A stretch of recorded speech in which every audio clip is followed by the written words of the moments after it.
আজকের এই দারুণ একটি বিশ্লেষণে সবাইকে স্বাগত। গ্রামারের ১৬টি টেন্স শুনলেই কেমন যেন একটা ভয় কাজ করে, তাই না? কিন্তু আজ আমরা এই পুরো সোর্স মেটেরিয়ালকে এমনভাবে ডিকোড করব যেন মনে হবে কোনো বীজগণিতের সমীকরণ মেলানো হচ্ছে। ভাষা শেখার এই পুরো প্রক্রিয়াটি যে কতটা বিজ্ঞানসম্মত হতে পারে তা আজ একেবারে জলের মতো স্পষ্ট হয়ে উঠবে। আচ্ছা, প্রথম দেখায় এই বিশাল ছকটা বেশ ভীতিকর মনে হতে পারে। এত এত প্লাস মাইনাস আর প্রশ্নবোধক চিহ্ন, ঘাবড়ে যাওয়ারই কথা। কিন্তু একটু গভীরভাবে খেয়াল করলেই বোঝা যায় এটা আসলে চমৎকারভাবে সাজানো একটা মাস্টার কোড, যা শুধু ক্র্যাক করার অপেক্ষায় রয়েছে। একবার এই কোডটা আয়ত্তে চলে এলে ব্যাস, বাক্য গঠনের নিয়ম আর কখনোই মুখস্থ করতে হবে না। পুরো বিষয়টা সহজে বোঝার জন্য আমরা এটাকে ৫টা লজিক্যাল ধাপে ভাগ করে নেব। প্রথমে ক্র্যাকিং দ্য গ্রামার ম্যাট্রিক্স, তারপর প্রেজেন্ট, পাস্ট আর ফিউচার টেন্স, এবং সবশেষে কন্ডিশনালস। তো শুরু করা যাক আমাদের প্রথম ধাপ, ক্র্যাকিং দ্য গ্রামার ম্যাট্রিক্স দিয়ে। বীজগণিত করার সময় আমরা যেমন এক্স বা ওয়াই ব্যবহার করি, এখানেও ঠিক তেমনি কিছু চলক বা ভেরিয়েবল আছে। এস মানে সাবজেক্ট বা কর্তা, ভি হল ভার্ব, যেটার আবার V1, V2, V3 বা ভিং রূপ আছে, আর ওতে অবজেক্ট। এর বাইরে একটা রহস্যময় ভেরিয়েবল আছে, এএনএ, যা মূলত অ্যাডজেক্টিভ, নাউন আর অ্যাডভার্বের শর্টকাট। এই ভেরিয়েবলগুলো সমীকরণে ঠিকঠাক বসাতে পারাই হল মাস্টার কোড ক্র্যাক করার প্রথম শর্ত। ভাষার একটা মৌলিক বিভাজন কিন্তু এখানেই দারুণভাবে তুলে ধরা হয়েছে। পুরো ভাষাকে দুটো মূল ট্র্যাকে ভাগ করা যায়, ভার্বাল আর নমিনাল।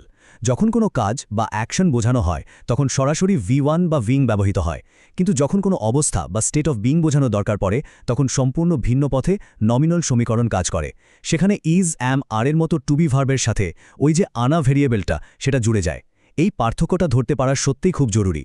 চলুন এবার আমাদের দ্বিতীয় ধাপ মানে প্রেজেন্ট টেন্স বা বর্তমানকালে প্রবেশ করা যাক। ভ্যারিয়েবলগুলো তো চেনা হলো, এবার সোর্স থেকে পাওয়া শুধু পজিটিভ বা হ্যাঁ বোধক ফর্মুলাগুলোর দিকে একটু তাকানো যাক। বর্তমানের ভিত্তিক কাঠামোটা কতটা নিখুঁত সেটা এখানে একেবারে পরিষ্কার হয়ে যায়। মনে হয় যেন প্রতিটা বাক্য একটা নির্দিষ্ট গাণিতিক নিয়ম অক্ষরে অক্ষরে মেনে চলছে। প্যাটার্ন বা ধরন ধরতে পারলে শেখার চাপ যে কতটা কমে যায় সেটা ভাবা যায় না। একটু খেয়াল করলেই দেখা যায় যে কোনো কন্টিনিউয়াস বা চলমান কাজের ক্ষেত্রে ভিং থাকাটা একদম মাস্ট। আবার পারফেক্ট টেন্স মানেই সেখানে V3 বা বিন থাকবেই। আর প্রেজেন্ট পারফেক্ট কন্টিনিউয়াসে এই দুটোরই একটা দারুণ কম্বিনেশন দেখা যায়। এই ছোট ছোট প্যাটার্নগুলো মাথায় রাখলে পুরো সমীকরণটা এমনিতেই আয়ত্তে চলে আসবে। আসল জাদুকরী মেকানিক্স বা কল কবজাটা কিন্তু ঠিক এখানেই লুকিয়ে আছে। একটা স্থির পজিটিভ ফর্মুলাকে কিভাবে নিমেষেই সক্রিয় করা যায় সেটা ধাপে ধাপে দেখানো হয়েছে।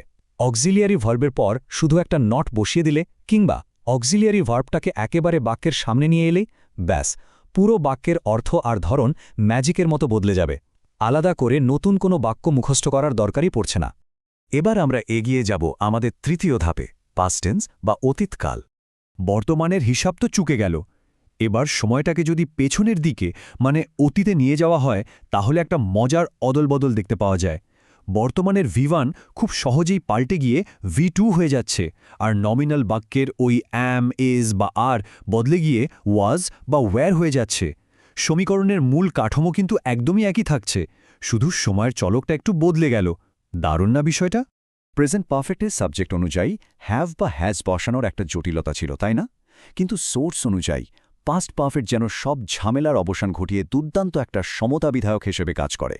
এখানে আগের সব জটিলতা গায়েব, কেবল একটা সর্বজনীন ধ্রুবক বা কনস্ট্যান্ট হিসেবে হ্যাড বসে যায়। সমীকরণটা এর ফলে হয়ে ওঠে একদম ছিমছাম আর সহজ। অতীত থেকে এবার ভবিষ্যতের দিকে তাকানো যাক, আমাদের চতুর্থ ধাপ, ফিউচার টেন্স। ভবিষ্যতের সমীকরণগুলোর দিকে তাকালে সবচেয়ে প্রথমে যে জিনিসটা চোখে পড়বে সেটা হলো উইল শব্দটার অবিচ্ছেদ্য উপস্থিতি। ভবিষ্যতের প্রতিটা সমীকরণের ভেতরেই একেবারে সুনির্দিষ্টভাবে এই উইলকে বসিয়ে দেওয়া হয়েছে। এটা ছাড়া ভবিষ্যৎকালের কোনো সমীকরণই যেন এক পাও এগোতে পারবে না। সোর্স থেকে এখানে একটা বেশ চমকে যাওয়ার মতো ব্যাপার সামনে চলে আসে। ভবিষ্যতের অপেক্ষাকৃত জটিল টেন্সগুলোর ক্ষেত্রে নমিনাল কলামটা একটু খেয়াল করলেই দেখা যাবে সেটা একেবারে ফাঁকা। এর মানে কি দাঁড়ায়? এর মানে হলো এই ম্যাট্রিক্সের ফরম্যাট অনুযায়ী ভবিষ্যতে অবস্থা বা স্টেট অফ বিইংয়ের ওই নির্দিষ্ট ধরনগুলোর বাস্তবে কোনো অস্তিত্বই নেই। ভাষা শিক্ষার ক্ষেত্রে এটা সত্যি খুব কৌতূহলোদ্দীপক একটা ব্যাপার। এবার আসা যাক আমাদের শেষ এবং সবচেয়ে আকর্ষণীয় অংশে, পঞ্চম ধাপ, কন্ডিশনালস বা শর্তমূলক বাক্য। একেবারে নিচের দিকে থাকা সবচেয়ে জটিল আর কাল্পনিক সমীকরণগুলোতে উইলের জায়গাটা পুরোপুরি নিয়ে নিয়েছে ভুড এবং শুট। যে ঘটনাগুলো বাস্তবে ঘটেনি, শুধু শর্তের ওপর ঝুলে আছে, সেগুলোকে গাণিতিকভাবে সাজানোর জন্যই এই হাইপোথেটিক্যাল ভেরিয়েবলগুলো ব্যবহার করা হয়। খুব মনোযোগ দিয়ে দেখলে একটা সূক্ষ্ম পরিবর্তন চোখে পড়বে। সমীকরণের একেবারে শেষের দিকে এসে আগের অবজেক্ট আর এনএ ভ্যারিয়েবলগুলো মিলেমিশে এক হয়ে O/C বা অবজেক্ট বাই কমপ্লিমেন্টে রূপ নিয়েছে। এতে করে এত জটিল একটা সমীকরণও অনেক বেশি কম্প্যাক্ট আর সহজে পরিচালনা করার মতো হয়ে গেছে। পাস্ট ফিউচার পারফেক্ট কন্ডিশনাল নামটা শুনলেই বেশ ভয় লাগে, কিন্তু এই সবচেয়ে জটিল সমীকরণটা তৈরি করা আসলে বাচ্চাদের ব্লক দিয়ে ঘর বানানোর মতোই সহজ। প্রথমে সাবজেক্ট, এরপর মোডাল, তারপর পারফেক্ট অ্যাসপেক্ট আর সবশেষে কন্টিনিউয়াস অ্যাকশন পরপর বসিয়ে দিলেই তৈরি হয়ে যায় ভাষার অন্যতম কঠিন এই কাঠামোটি। সঠিক সূত্র জানা থাকলে পৃথিবীর কোনো বাক্যই আর কঠিন মনে হবে না। এই পুরো গ্রামার ম্যাট্রিক্সের বিশ্লেষণ থেকে বিদায় নেওয়ার আগে একটা খুব ইন্টারেস্টিং প্রশ্ন মাথায় আসে। সোর্স মেটেরিয়ালে যেভাবে দেখানো হয়েছে, ভাষাকে যদি আমরা সত্যিই বীজগণিতের সমীকরণের মতো করে ভাবি, তবে কি সেটাই অনর্গল কথা বলার বা ফ্লুয়েন্সি অর্জনের চূড়ান্ত চাবিকাঠি হতে পারে? সমীকরণ মেনে ভাষা শেখা কি আমাদের চিন্তার জগৎকেও পুরোপুরি বদলে দিতে পারে? এই প্রশ্নটা নিয়ে আজকের এই পর্ব শেষ করছি। উত্তরটা খোঁজার বা ভাবার দায়িত্ব সবার জন্যই রইল।